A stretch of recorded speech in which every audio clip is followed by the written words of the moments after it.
Guys আমার পনির কাটা হয়ে গেছে, এবার সবজি কাটবো। ভেবেছিলাম মটর শাকটা করবো না, কিন্তু মটর শাকটা করবো। আমার সবজি কাটা হয়ে গেছে, মটরশুঁটি, নারকেল, পেঁপে, ওখানে পেঁয়াজ লঙ্কা কেটেছি। আর আমলকি সিদ্ধ খাবে উনি আবার। গাইস মটর শাক ভাজা করছি। এই যে পালং পনির হয়েছে, আর হয়েছে এই যে শাক ভাজা, মটর শাক ভাজা, কপি ভাজা তো আগেই দেখিয়েছি। আমলকি সিদ্ধ তো দেখিয়েছি, ভেজ ডাল। আর ওই যে খাচ্ছে।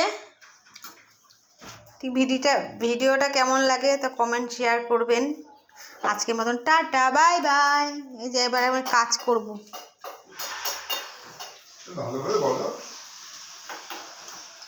আজকের মতন টাটা, বাই বাই।